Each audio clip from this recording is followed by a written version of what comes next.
Hello အားလုံးမင်္ဂလာမြတ်တိုင်းဆမ်မြန်မာနေပြီးတော့ပြန်လည်ကြိုဆိုလိုက်ပါခင်ဗျဒီနေ့ကျွန်တော်မျှဝေအကြောင်းနေရတော့ကျွန်တော်ရဲ့ Facebook ကောက်ပေါ့နော်ပတ်စံရှာလို့ရတဲ့ Facebook page ပုံစံကိုပေါ့နော်ကျွန်တော်ဘယ်လိုပြောင်းမလဲဆိုတော့ဒီနေ့လေးပဲဖြစ်ပါတယ်ခင်ဗျ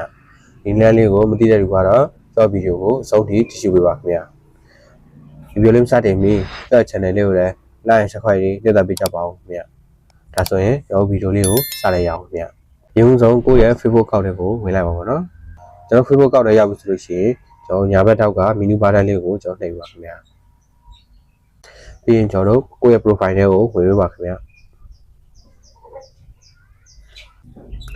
ပြီးရင်ကျွန်တော်ဒီဘက်ချမ်းညာဘက်ထောက်ကဆက်30လေးကိုကျွန်တော်နှိပ်ပေးပါခင်ဗျာခေါင်းလေးပါပြီးရင်ကျွန်တော်ဒီမှာပေါ့နော်ဒီညာရောက်ဆိုရင်ကျွန်တော်လိုက်ရှာမယ်professional mode ဆိုရင်ကျွန်တော်လိုက်ရှာမယ်ကျွန်တော်ဒီမှာအောက်ဆုံးမှာ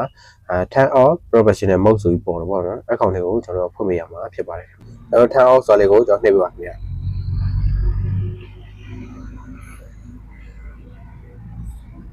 ပြီးရင်ကျွန်တော် net ကိုပဲကျွန်တော်ထည့်နှိပ်ပေးပါခင်ဗျာ net ကိုပဲထည့်နှိပ်ပေးပါခင်ဗျာဒီနေရာရောက်လို့ရှိရင်ကျွန်တော်တို့ကအပေါ်ဆုံးက public ဆိုတာလေးကိုကျွန်တော်ရွေးပေးပါခင်ဗျာဒီကောင်လေးကိုကျွန်တော်ရွေးပေးပါခင်ဗျာပြီးရင် net ထည့်နှိပ်ပေးပါပြီးရင်ကျွန်တော် confirm ဆိုတာလေးကိုထည့်နှိပ်ပေးပါခင်ဗျာ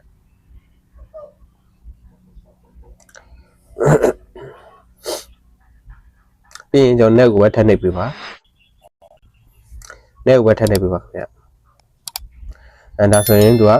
finishing ပေါ့နော်သူပြီးသွားပြီပေါ့နော်ဒါကျွန်တော် professional mode ဖွင့်လို့ပြီးသွားပြီအဲကြောင့်မို့ go to professional dashboard ဆိုတာလေးကိုကျွန်တော်နှိပ်ပေးပါခင်ဗျာဒီခေါင်းလေးပါဒီနေရာရောက်ပြီဆိုရင်ကျွန်တော်တို့ဒီမှာအပေါ်ကမြားလေးနဲ့ကျွန်တော်ပြန်ထွက်လိုက်ပေါ့နော်အပေါ်ကမြားလေးနဲ့ပြန်ထွက်တယ်မထွက်ကျွန်တော်အလယ်နဲ့ထွက်ပြီးတော့ကျွန်တော်Facebook ကိုပြန်ရှင်းပြီးကျွန်တော်တို့ပြန်ဝင်လာလို့လည်းရပါတယ်ဗျကျွန်တော်တော့အလယ်ကနေပဲထွက်လိုက်မယ်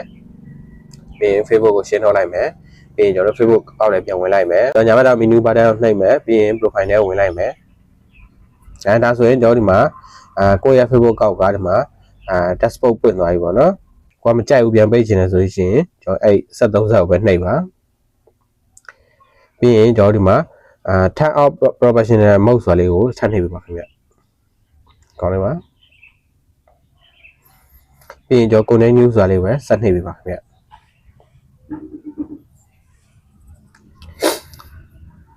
turn off ဆိုတာလေးကိုပဲဆက်နှိပ်ပေးပါခင်ဗျပြီးရင်ကျွန်တော်တို့ review default setting ဆိုတာကိုပဲကျွန်တော်ဆက်နှိပ်ပေးပါခင်ဗျတရားလေးတာပေါ့နော်ဒီနားရောက်ကျွန်တော်အပေါ်ဆုံး public ကိုပဲကျွန်တော်ရွေးပြီးတော့နှိပ်လေးနှိပ်ပေးပါခင်ဗျပြီးရင် confirm လေးကိုနှိပ်လိုက်ပေါ့နော်ဒါဆိုရင်ကျွန်တော်တို့ကိုယ့်ရဲ့အကောင့်ကရိုးရိုးအကောင့်ဖြစ်သွားပြီပေါ့နော်ပတ်စံရှာလို့ရတဲ့အကောင့်မဟုတ်တော့ဘဲနဲ့ကျွန်တော်ဒီရိုးရိုးအကောင့်ဖြစ်သွားပြီပေါ့နော်အားလုံးပဲအဆင်ပြေကြမယ်လို့မျှော်လင့်ပါတယ်ခင်ဗျကျွန်တော်ဗီဒီယိုကိုစောင့်နေကြည့်ရှုပေးလို့တက်လဲအားလုံးကိုကျေးဇူးတင်ပါတယ်ခင်ဗျကျွန်တော် channel လေးကိုလည်း like subscribe လေးနှိပ်ပေးကြပါဦးခင်ဗျအားလုံးကိုကျေးဇူးတင်ပါတယ်ခင်ဗျကျွန်တော်တို့နောက်ဗီဒီယိုမှာပြန်လည်တွေ့ဆုံပါဦးမယ်ခင်ဗျ